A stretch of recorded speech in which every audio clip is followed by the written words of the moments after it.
প্রত্যেকটা মানুষের জীবনে কিছু সুন্দর মুহূর্ত থাকে আর সেগুলোকে সঠিক সময়ে উপলব্ধি করাটাই আমাদের সবারই জরুরি। তো হ্যালো এভরিওয়ান, আসসালামু আলাইকুম। সবাই কেমন আছেন? আশা করছি সবাই অনেক ভালো আছেন। কাছে কিংবা দূরে, দেশ এবং দেশের বাইরে যে যেখান থেকে বসে আমার ভিডিওটি দেখছেন, তো সবাইকে নতুন আরও একটি লাইফস্টাইল ব্লগ দেখার অনুরোধ করছি। আশা করছি পুরো ভিডিও জুড়ে পাশেই থাকবেন। তো এই যে আজকে হচ্ছে আমি কোথাও একটা ঘুরতে যাচ্ছি, দেখতে পাচ্ছেন। তো আমার বাবার বাড়িতে যখন গিয়েছিলাম ঈদে, তো সেই ভিডিওটাই শেয়ার করছি, কারণ তখন লং হয়ে যাবে ভিডিও, সেজন্য আর মানে এইটুকু শেয়ার করতে পারিনি। তো আজকে এই ভিডিওটা শেয়ার করছি, আশা করছি আপনাদের কাছে অনেক বেশি ভালো লাগবে। তো এই যে আমরা সবাই মিলে চলে আসছি বিকালের আড্ডায় ঘোরাঘুরি করতে। তো আমার ছোট বোন, আমার দুই ছেলে আর আমি মিলে চলে আসলাম বাসার কাছে এই সুন্দর একটা গার্ডেন। তো এত বেশি ভালো লাগে আমার কাছে। তো এখানে কম বেশি বারবারই আসা হয়। এর আগের ভিডিওতে শেয়ার করেছি অনেক আগে। তো যারা আমার রেগুলার ভিউয়ার্স আপু আছেন, হয়তো অনেকে দেখলে চিনতে পারবেন জায়গাটা। তো এই জায়গাটা আমার ভীষণ ভালো লাগে। ছোট্ট একটা গার্ডেন, তো এই গার্ডেনে এত সুন্দর করে সাজিয়েছে, তো দেখে তো ভীষণ ভালো লাগে। তো এই গার্ডেনটার নাম হচ্ছে স্বপ্নছোঁয়া গার্ডেন অ্যান্ড কফি হাউস। তো আসলে স্বপ্নের মতোই, মানে এই গার্ডেনটা মানে স্বপ্নে যেরকম মানুষ দেখে স্বপ্ন দেখে থাকে যেরকম একটা গার্ডেন হবে, বাগান হবে, আমার সুন্দর একটা হবে, ঠিক সেরকমই আসলে অনেক সুন্দর। সবুজ শ্যামল চারিদিকে, আর কি সুন্দর ফুল, বাহারি রকমের ফুল এখানে। তো এত সুন্দর। এটা কিন্তু একটা নার্সারিও, মানে এখান থেকে আপনারা চাইলে কিছু গাছও কিনতে পারবেন, এরকম আর কি। আর সেই সঙ্গে কফি হাউস, মানে এখানে ছোটোখাটো একটা রেস্টুরেন্টের আয়োজনও করা হয়েছে। তো সব মিলিয়ে আসলে অনেক বেশি ভালো লাগে। তো এই যে আমরা সবাই ঘোরাঘুরি করতেছিলাম আর দেখতেছিলাম চারদিকের পরিবেশটা। আর এখানে যে আমার ছোট বোন হচ্ছে আমার দুই বাচ্চাকে নিয়ে ধুল খাচ্ছে, আর দেখেন তারা মনে সুখে বসে বসে ধুল খাচ্ছিল। তো যাই হোক, আমি তাদের একটু ভিডিও করে নিলাম, আর এটা স্মৃতি হয়ে থাকবে আসলেই।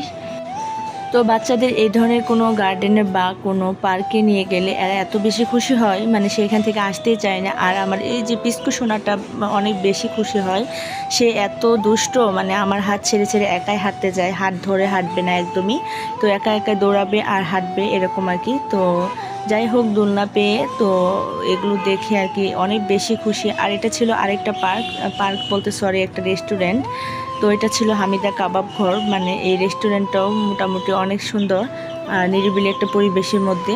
তো যাই হোক, অনেক ঘোরাঘুরি করার পর বাচ্চাদেরকে দোলনা খাইয়েছে এখানে এসেও। তো তারপরে অনেক কিছু মানে খেলনা খেলে তারপর চলে এসেছিলাম বাসায়।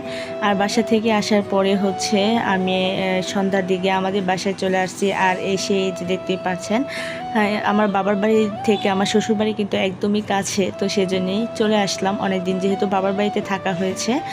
তো যাই হোক, ঈদ কাটিয়ে এখন হচ্ছে নিজের বাড়িতে চলে আসছি, বাচ্চাদের স্কুল খোলা হয়ে যাবে সেজন্যই। আর এসেই দেখি আমার হাজব্যান্ড এই যে দেখেন আমাদের জন্য অনেকগুলো দেশি খেজুর নিয়ে আসছে। মানে এটা ছিল আমার খালা শাশুড়ির বাড়ি থেকে পাঠিয়েছে। তো এই খেজুরগুলো দেশি খেজুর, অনেক বেশি সুন্দর ছিল। আর এগুলো খেতে আমার কাছে বেশি ভালো লাগে, ছোটোবেলা অনেক খেয়েছি। আর এগুলো হচ্ছে গাছতলা থেকে কুড়িয়ে নিয়ে এসে আমি লবণ পানিতে ভিজিয়ে রাখতাম। তো যাই হোক, এখন হচ্ছে আপাতত এভাবে রেখে দিচ্ছি। তো তারপর হচ্ছে এই যে এগুলোকে আবার সুন্দর করে একটা একটা করে নেব। আর এদিক থেকে এই যে দেখতে পাচ্ছেন, এটা ছিল ড্রাই ফ্রুটস, মানে এখানে বিভিন্ন ধরনের বাদাম, কাঠবাদাম, বাদাম, তারপর হচ্ছে কাজু বাদাম, সব ধরনের মিশ্রিত বাদাম ছিল এখানে। আর এটা এত মানে স্বাস্থ্যসম্মত একটা খাবার। তো এখানে যদি মধু দিয়ে আপনি রেখে দেন অনেক দিন খেতে পারবেন। আর এটা মানে খেলে আপনার স্বাস্থ্যের জন্য অনেক বেশি ভালো। তো এখানে অনেক কিছু মিক্সড করা ছিল একসঙ্গে। তো যাই হোক, আমার হাজব্যান্ড নিয়ে আসছে ওইটা খাওয়ার জন্য, তো সে অনেক বেশি পছন্দ করে। তো যাই হোক, সব কিছু গুছিয়ে এখন সন্ধ্যাবেলায় আমরা কিছু নাস্তা করব। আর এখানে আমার হাজব্যান্ড আমাদের জন্য সিঙ্গারা কিনে নিয়ে আসলো। আর এই যে দেখতে পাচ্ছেন, সবাই মিলে বসে পড়েছি সস দিয়ে সিঙ্গারা খাওয়ার জন্য। তো সিঙ্গারা আমাদের বাসায় সবাই কম বেশি পছন্দ করে, তো আমার হাজব্যান্ডও অনেক বেশি পছন্দ করে। তো সেই জন্য সন্ধ্যার নাস্তায় আজকে সিঙ্গারা খেয়ে নিচ্ছি। তো আমার ভিডিওটি যদি আপনাদের কোথাও কোনো জায়গায় ভালো লাগে, তাহলে প্লিজ পুরো ভিডিওটি স্কিপ না করে দেখে থাকবেন। আর ভিডিওর শুরুতে একটা লাইক আর কমেন্টস করতে ভুল করবেন না প্রিয় আপু ভাইয়ারা। ছোট্ট একটা ভিডিও শেয়ার করেছি, আশা করছি পুরো ভিডিও পাশেই থেকে যাবেন। তো যাই হোক, এখানে আমার ছেলে আর আমার ছোটো বোনও এসেছিল। তো সবাই মিলে খাচ্ছি আর বেছে বেছে মানে নিতেছিল কোনটা খাবে আর কি। তো এদিক থেকে আমার ছেলে হচ্ছে মাছ ভাজি খাবে, তো মাছ ভাজি দিয়ে ভাত খেতে চাচ্ছে। কারণ আমার বড় ছেলে মাছ ভাজি অনেক বেশি পছন্দ করে, সেজন্য তার জন্যই শুধুমাত্র একটা মাছই বেজে নিয়েছি। তো এটা একদমই পুকুরের মাছ ছিল, তো মাছটা ভীষণ বড়ই ছিল, কিন্তু ক্যামেরাতে আসলে বোঝা যাচ্ছে না। তো আজকের মতো এই পর্যন্তই। সবাই ভালো থাকবেন, সুস্থ থাকবেন। আল্লাহ হাফেজ, আসসালামু আলাইকুম।